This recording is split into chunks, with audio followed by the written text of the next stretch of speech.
Hey, and welcome back to the SalesDads podcast. I'm your host, Mac.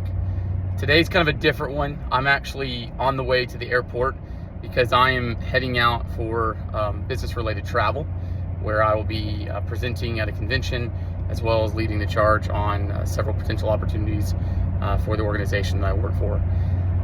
I think this is a unique time for me to be recording this. I normally wouldn't be filming while driving. Please don't do this. I don't advocate it. But this morning, I was struck by how difficult it was to leave my family, and it was definitely more difficult than normal. My children were having a harder time with it than normal. My wife was having a harder time with it than she normally does. And it struck me how empty I felt leaving them behind. And while I don't travel as much as I used to for my job, I used to travel all over the world for my job. Now my travel is only a few times a year outside of some personal trips I take for hunting season. But the thing that I wanted to talk a little bit about today is dealing with that separation from your family and still performing at a high level. One of the things I talked about in our first podcast is this is not just about being an excellent parent. This is also about holding yourself accountable and giving your best at your job. Because I believe that if you can be as efficient at your job as possible and as successful at your job as possible, you can be home with your family sooner. But you still have to create that boundary to be at home with your family. On trips like this, I used to tell myself, build a wall. So when I used to work abroad, I actually lived in Dubai for nearly 2 years. Working there, I had a lot of going back and forth, where it's been about 35 to 40 days at a time in Dubai and about 60 days back in the US. Every time I would leave my wife, I'd have to tell myself, build a wall and lock down my emotions.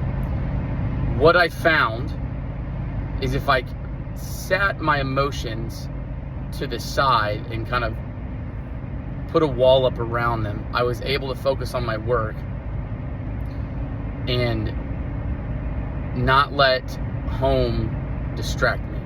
I was able to get my work done quicker. I was a little bit more efficient.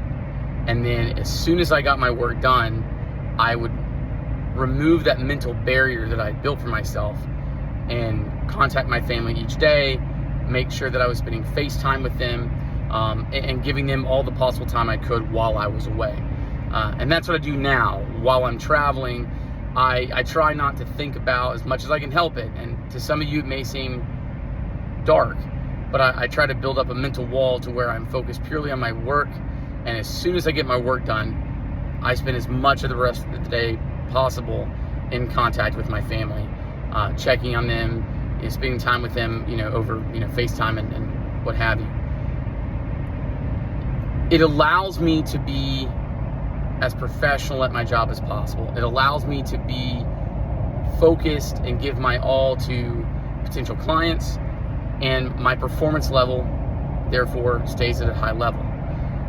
The challenging thing about this is obviously you feel like you're cutting your family off. You're not. You're just creating a small gap in time where you are solely focused on your work. The benefit, in my opinion, is that I'm able to get home faster. I don't take as long of trips anymore. Instead of taking, several week-long trips, in many cases now only have to take a few days at a time. And with that being the case, it allows me to get more time with my family than setting up countless unending meetings, keeping me away or abroad for extended periods of time, which in the grand scheme of things is fairly unnecessary in today's society, with things like Zoom and Skype and FaceTime and all the modern standards of communication. What I want to talk about a little bit more on is preparing your family for that. I think something that is important is, especially for your children, letting them know that you're going to be gone for a few days. I think telling them too far in advance, in my own children's experience, I've seen them struggle with my traveling a little bit more the earlier that they knew. But I also made the mistake of, surprising them, one time and not giving them advance notice. I try to tell my kids about 2 days in advance when I'm leaving, so they have an understanding and we can talk and, kind of go over any questions or emotions that they're feeling. So I can try to, be present for them and help, I hate to say this, but wrangle their emotions and in support of my, my bride, instead of my bride having to deal with all those emotions, as soon as I leave. Those are still going to be there. I'm not saying that they're not. But in our experience as a family, by having, by notifying our children about 2 days in advance that I'll be traveling and my wife will be traveling, there's definitely a reduced amount of stress or anxiety that the kids feel as we depart for, the airport or whatever trip we're taking. Regardless, when you walk out of that door or when you get out of the car that you're being dropped off at the airport from, you have to set that wall. You have to lock yourself down and you have to focus on the job at hand. If you can hold yourself to a higher standard and not allow any distractions, you will get your work done. And if you work for an organization that values your performance, they will let you go home early. And if you're not working for an organization that values your time like that, because you're crushing your goals, you're doing exactly what they ask you to do and then some, and you're still doing it in a shorter time window than most of your peers, and they're not valuing that performance and giving you time back with your family for that, you should be looking. That's a bold statement to some of you, but I firmly believe that if you are giving max effort in the time that you are at during your work hours, your organization should reward you for that. Not special treatment, but they should reward you in terms of understanding that, hey, you want to take an hour here, an hour there, back with your family. You want to be able to, have a shorter trip because you can get all of your work done in a shorter window. If you're performing at that capability and you're delivering more than what they're asking you to, there should be no question that you should be able to take that time back with your family. And some organizations need to be reminded of the importance that you bring. I'm very fortunate to work in an organization that seems to value my time. They seem to value my performance. And when I have asked for that time, I have been given that. But I want to challenge you to hold yourself to that standard and not be afraid to ask that question. Do not be afraid to pursue that and push. And to some degree, you might have to use some of your sales acumen to deliver that request and explain why it's important to you and the value that it brings to you and the value that it brings to that company. In my opinion, my time with my family, the more that I have with them, the more refreshed I am, and I'm able to deliver at my position on a daily basis. Now, some of you that may be listening to this podcast or viewing this podcast, you may work in a different kind of position than I do. I'm in a full-on sales position. Some of you may be in a position that is inclusive of a sales role, but also requires physical labor. I get it. You're going to be a little bit more hands-on than I am. Not trying to take away from that. But I would challenge you to be looking at your schedule. Be efficient with your time. One of the things that we're always going to be talking about here is the efficiency that you need to focus on to capitalize on your time. How many breaks are you taking during the day? And this is just for anyone that's doing a physical labor, labor-intensive job. This is for anyone. But how many breaks are you taking during the day? Are you taking several 30-minute long breaks and getting distracted on your phone and playing on social media? Are you hanging around the coffee, station? If you're, a mechanic, are you spending too much time on the tool truck?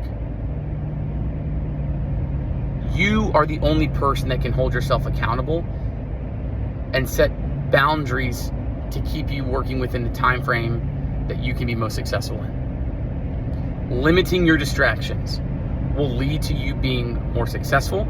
It will lead to you being more balanced, both at work and at home with your family. And that's the number one goal here. It's to be successful at work, to deliver so you can provide for your family without sacrificing the time that you have with your family. Because it does go out at some point. And you don't need to leave your family wishing that they had had more. It's important for me to vocalize this because this is something I've struggled with. I'm getting better about it. It's not something that is easy. And it's having the confidence to request that time and having the confidence to hold myself accountable to my own internal schedule has only come with more experience. At 23 and 24 years of age, I did not have that maturity. That is not something I possessed. For me, that change started to happen around 27, 28. And I can actually remember a mental shift that I took. Not being so worried about what other people thought about me, my performance compared to, that of somebody else. I don't care what somebody else thinks of me outside of management. I will give 100% effort. In many cases, I'll give 110. But I will not sacrifice the person that I am, my morals, my values, to do the job effectively and to be successful. I will also not sacrifice my time. With that being the case, I want you to start setting some goals for yourself. If you're sitting here struggling and thinking about how you can get more time back with your family, the number one thing I want to talk about is setting a schedule. One of the best books I think I've ever read is The 4-Hour Workweek by Tim Ferriss. And while I don't necessarily follow all the pieces that he recommends to simplify your life and shorten your workday, I will say that there have been many tools that he's communicated through his different books that I have implemented. And one of the, I think, best tools that I use to this day is I don't check email multiple times a day. I used to check my email. I used to have my email open all day long. I would have my Outlook account open all day long. I would be answering emails as they came in, getting distracted, taken away from, what I was working on, what I was planning or brainstorming. And that, I did not realize it was making me terribly inefficient. When I started limiting myself to only checking my email during 2 30-minute periods of the day, I cut my workday in half.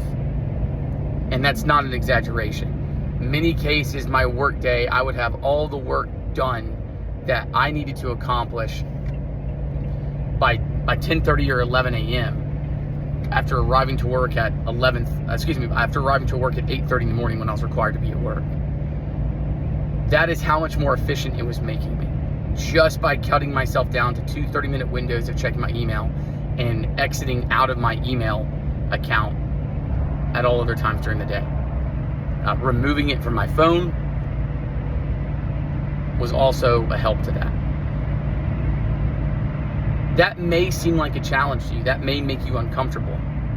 Try it. We cannot improve if we cannot attempt things that make us uncomfortable. And you cannot simply try something once or twice. You're going to have to try it for a longer period of time. Give it a week. Give it a 2-week period. Ideally, give it a month. And see how much more efficient that might make you. Another piece is, using your calendar, using your schedule on your phone. As much as I despise social media is how I, hope to grow this podcast, to create a community here, to create a conversation. That being the case, your phone has useful tools, and that number one tool is your calendar. You should be scheduling your day, setting windows of opportunity for you to accomplish, smaller goals throughout, the day. And by setting that kind of checklist, if you will, of smaller goals that you need to be working through each day, you're going to keep yourself more efficient, and you're not going to bleed into the time that you should be spending with your family. So set reminders, set task windows in your calendar, in your Gmail app, or just in your standard calendar app that comes with your iPhone. For me, that helps me stay accountable, and that's what also keeps me from taking too many breaks throughout the day. The last piece about using a calendar and operating off your schedule is you should be planning for the next day when you go to bed each night. So before I go to bed every night, after kind of, brushing my teeth and doing everything that comes with, getting ready to go to sleep, I actually will spend about 10 to 15 minutes on my phone reviewing my calendar for the next day, making sure I have a mental checklist and have prepared myself for the things that I need to jump to first thing in the morning or first thing in the afternoon, whenever my work day is starting the next day. Waking up and being behind because you didn't prepare the night before is a simple way to start things on the wrong foot and to be fighting off your back foot for the rest of the day trying to catch up. That's preventable. Failure to plan leads to piss poor performance. Plan each day, but prepare for each day the day before. You've got this, Kings. If you can start to implement small changes like this, if you can get out the door sooner, get to work earlier, maybe in a time frame that you're less distracted because less people are in your office, knocking and wanting to have the general chit chat, you can get home to your family quicker. Hold yourself accountable. Value your time. Thanks for being here.